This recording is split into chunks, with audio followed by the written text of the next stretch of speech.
रोहित एक नौजवान ethical hacker था जिसे हैकिंग का जुनून था। वह डार्क वेब और साइबर दुनिया के रहस्यों को खोजना बखूबी जानता था, लेकिन हमेशा सही और कानूनी तरीके से ही काम करता था। एक दिन उसके ईमेल पर एक अजीब सा एन्क्रिप्टेड संदेश आया। अगर तुम्हें खुद को सच्चा हैकर कहना है तो इस चुनौती को पूरा करो। तुम्हारे पास 48 घंटे है। रोहित की जिज्ञासा बढ़ गई। उस संदेश के साथ एक लिंक था जो उसे एक अनजान वेबसाइट पर ले गया। वेबसाइट सामान्य लग रही थी, लेकिन जब उसने अपने हैकिंग टूल्स से उसे जांचा तो पाया कि यह वेबसाइट डार्क वेब के एक खतरनाक समूह से जुड़ी हुई थी जिसे शैडो सिंडिकेट कहा जाता था। चुनौती रोहित के अहंकार को ठेस पहुंचा गई। उसने सोचा कि एक बार देख ही लिया जाए कि इसमें क्या छुपा है।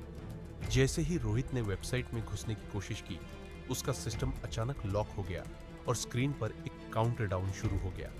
47 मिनट 59 सेकंड 59। यह समय था जब तक उसे यह रहस्य हल करना था, वरना कुछ ऐसा होने वाला था जो उसकी जिंदगी को पूरी तरह बदल सकता था। रोहित ने अपनी दोस्त नेहा, जो एक साइबर सिक्योरिटी एक्सपर्ट थी, से मदद मांगी। नेहा ने तुरंत समझ लिया कि रोहित एक बड़े जाल में फंस चुका था।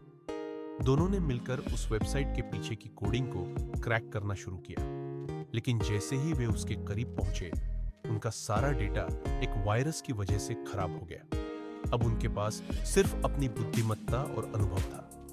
जैसे जैसे समय कम होता गया, उन्हें एहसास हुआ कि शैडो सिंडिकेट का असली मकसद सिर्फ हैकिंग नहीं था। ये एक जाल था जिससे लोगों के सिस्टम हैक कर उनकी पहचान चुराई जा रही थी और उन्हें ब्लैकमेल किया जा रहा था। अब तक रोहित और नेहा को समझ में आ गया था कि अगर वे 48 घंटों के भीतर यह पहेली हल नहीं करते तो सिर्फ उनका डेटा नहीं, बल्कि उनकी पूरी डिजिटल पहचान चोरी हो जाएगी। उन्होंने पूरी रात जागकर साइबर सेल को सूचना दी और अपने संपर्कों से शैडो सिंडिकेट के नेटवर्क को ट्रेस करना शुरू किया। काउंटडाउन के आखिरी घंटे में रोहित ने एक महत्वपूर्ण सुराग पाया। उसने एक छिपे हुए कोड को पकड़ लिया जो उस वेबसाइट के पीछे के असली मास्टरमाइंड को उजागर करता था। यह एक अंतरराष्ट्रीय साइबर अपराधी था जिसे फैंटम के नाम से जाना जाता था। साइबर सेल ने फैंटम को ट्रैक कर लिया, लेकिन फैंटम इतना चालाक और खतरनाक था कि जब तक पुलिस उस तक पहुंची, वह अपनी पहचान मिटाकर गायब हो चुका था। लेकिन रोहित और नेहा ने उसके पूरे नेटवर्क को तबाह कर दिया, लोगों को बचा लिया और खुद को भी उस साइबर जाल से निकाल लिया। अंत में रोहित ने एक बात समझी, हर बार हैकिंग का खेल नहीं खेला जा सकता, क्योंकि कभी-कभी जाल इतना गहरा होता है कि उससे बाहर निकलना मुश्किल हो जाता है।